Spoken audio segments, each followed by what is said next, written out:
Now let's go into the processing of dried catfish properly. The first thing you want to do in the processing of dried catfish is to source the fish. Select fresh fish from a reliable source. Make sure that they're healthy and they're properly handled. After getting your fish, you clean them. You rinse the catfish thoroughly in clean water to remove slime and dirt. You could also add salt to this water, and then you could also use clean them up with lemon also, or even white vinegar. Then also you eviscerate after washing. Eviscerate, remove the entrails and the internal organs carefully to prevent contamination, and then you rinse again. Then you could also fillet after washing. This is an optional step where you fillet the fish. Use a sharp knife to cut along the backbone, and then you remove the fillet. You could fillet the catfish for a more uniform drying if you so desire. After filleting, you salt the fish. You could use a brine solution. This is an optional step where you prepare a brine using water and salt, about 10 to 15% salt by weight.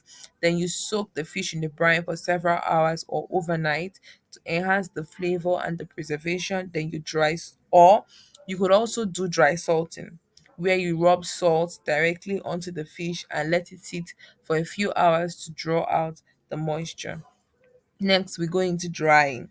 Now, you could have air drying, you could sun dry, and you could use dehydrators.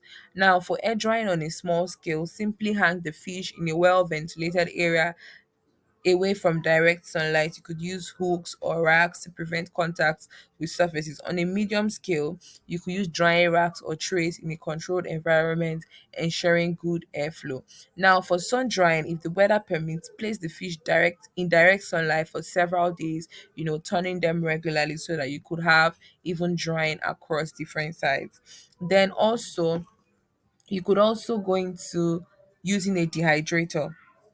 So for consistent result, especially on a medium scale, consider using a food dehydrator set to an appropriate temperature. Then next is storage.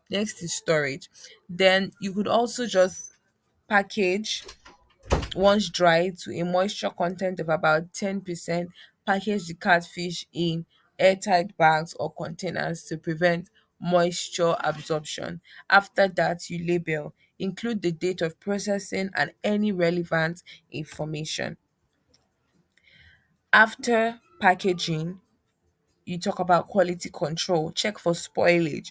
Before packaging, inspect for any signs of spoilage or insufficient drying. Also, you can test the product by having a taste test. So you sample the product to ensure the flavor and the texture actually meet your standard.